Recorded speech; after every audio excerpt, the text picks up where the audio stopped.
Bye-bye. Ay. Dito ha.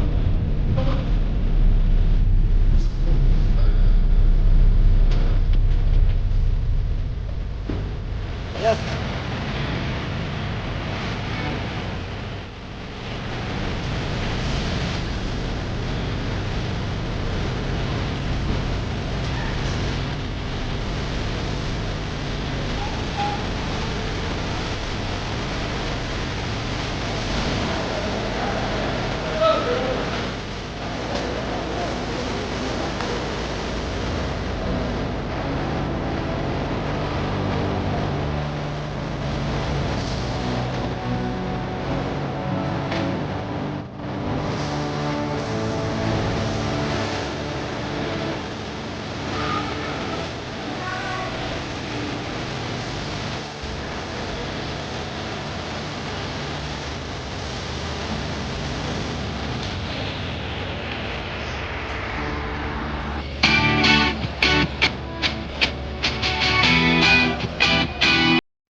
Hello everyone, it's Jayla Searle. It's July 10. It's July 10, 2026. It's a Friday and today darating na ang ating Kuya June. So nandun na siya sa, I think palanding na daw siya. Anong oras na ba? Yes, 7 nakalanding na yun sa sa Brisbane. And then babiyahe yun ng 8:45 papunta dito sa amin. So landing na siya and magbibisi na yun kasi immigration pa ulit. Tapos paglilipat pa siya ng domestic. So, i-welcome natin ang Kuya June. Although wala tayong nabiling pang-welcome. Dapat pala noon ko pa yun hinahanap. Ang hirap hanapin nun kahit nung kay Jenica, naghanap ako ng yung welcome na dapat pala online. Kasi sa online meron. Pero sa mga shop dito wala.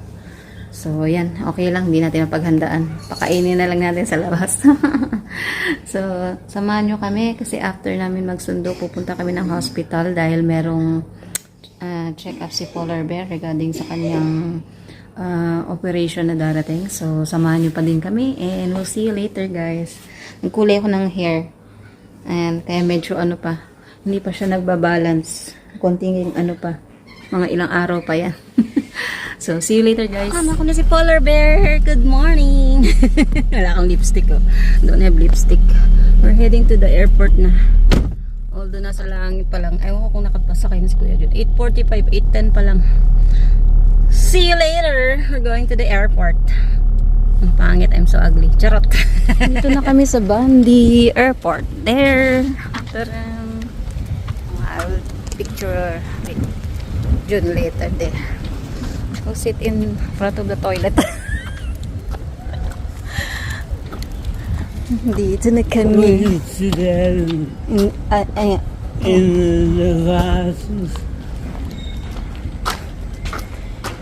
Inside? You want inside? Yeah.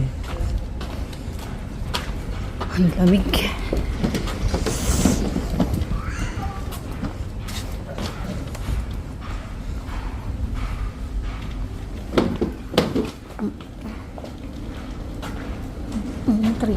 Entry, only people can entry. Ay, matilim. Hindi naman yung arrival, tapos merong mga chairs, tapos may kainan doon, may toilet. Sering, si Polar Bear.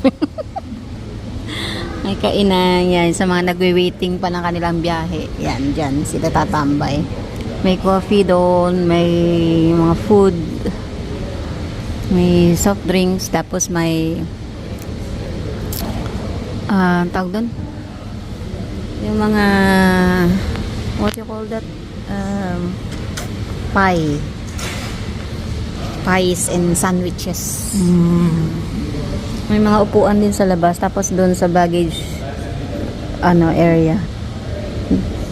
Lalabas tayo doon para kunin yung luggage ni Kuya. Balik muna kami sa kotse. Punta muna kami sa hospital kasi si Kuya Jun nagkaroon ng delay doon sa kanyang tawag dito, flight, dahil yung luggage na hindi niya nakita agad. Kaya yun, nagpa-reschedule siya ng flight. So 11 na yung kanyang flight. Darating siya dito mga 12:30 na. Kaya may schedule si Polar Bear ng 11. So kailangan na namin pumunta doon. Para doon na kami mag-aantay. Balikan na lang namin si Kuya.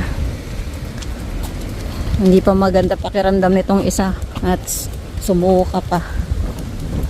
So, see you later guys. Ang lamig mo lang. Dito na kami sa hospital. Pero relax muna kasi past 10 pa lang. 11 pa yung appointment ni Polar Bear. Mga 10 minutes or 15 minutes bago kami pumasok sa loob. Kasi maglalakad pa kami. We gonna walk pa inside and look for the surgical ward. Surgical, kung saan kami kung saan siya may appointment. So, babalikan namin si Kuya Jun later after ng appointment niya. Kasi 12:30 pa naman yung dating ni Kuya. So, hopefully by that time, sakto yung dating namin dun pagbaba niya ng plane para makuhanan pa natin siya ng video. So, see you later. Abangan nyo kami. Okay, back na tayo dito sa airport.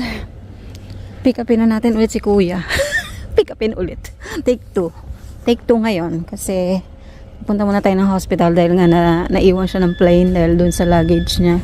Mabuti na lang talaga naayos. And okay, so any minute darating na yun, mga 10 minutes na lang bababa na yung plane nila, kaya we'll wait na lang here. Hindi natin siya kanina nakunan. Nag-antay tayo dito tapos na ulit pala yung take 2 pala tayo, magte-take 2 kasi nga na-delay yung flight niya. Sumakay siya sa sunod na plane. Mabuti na lang. Binigyan daw siya ng gift card, $15, worth of $15. So nakabili siya ng bottled water. So wait natin, parang na any minute nandiyan na yun. Nabababa lang ng plane na yun yung plane. Hindi kita. Ayun.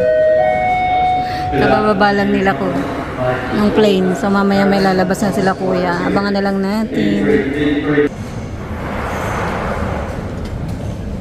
Lapit na. Lalabasan na sila. Ay, nagbabaan na pala. Hindi pala naglabas.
Sabi sa'yo, una ka eh. Nandito na yung luggage na. Andiyan na yung luggage.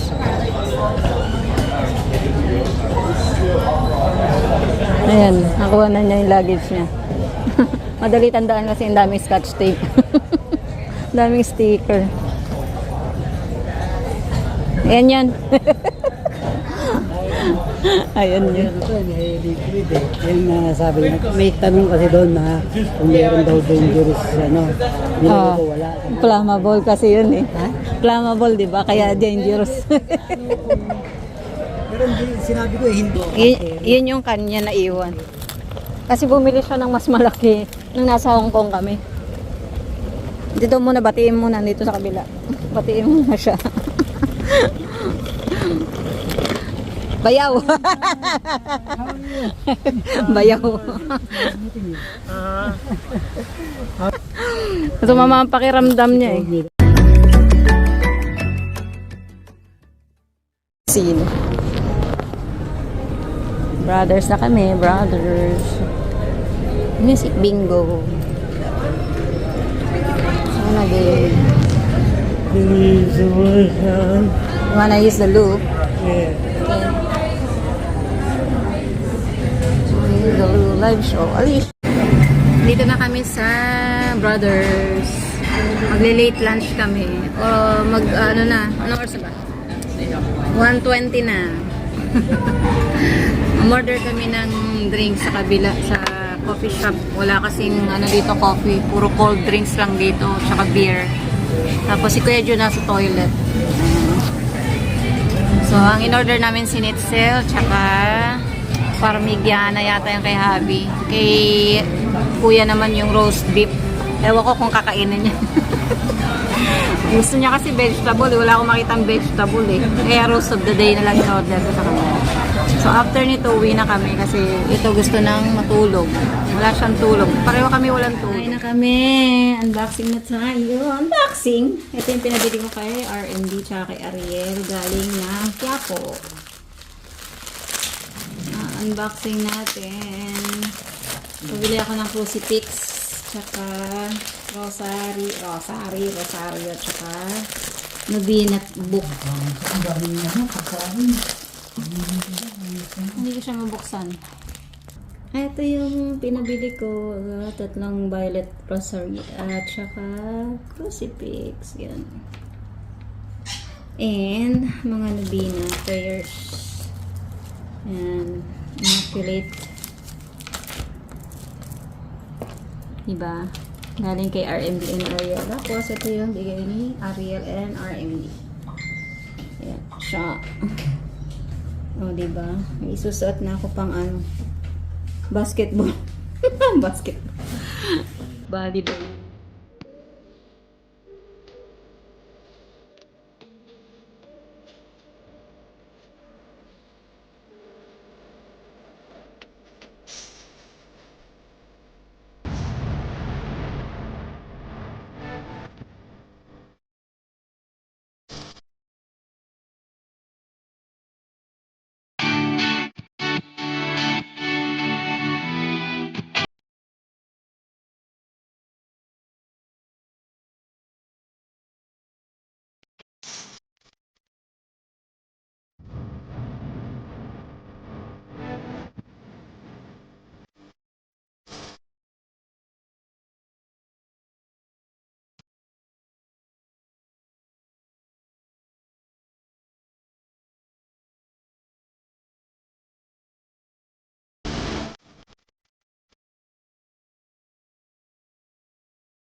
Subscribe to JLo Cyril Pinay Living in Australia channel to stay updated on her videos. Long live J-Lo Searle! Long live!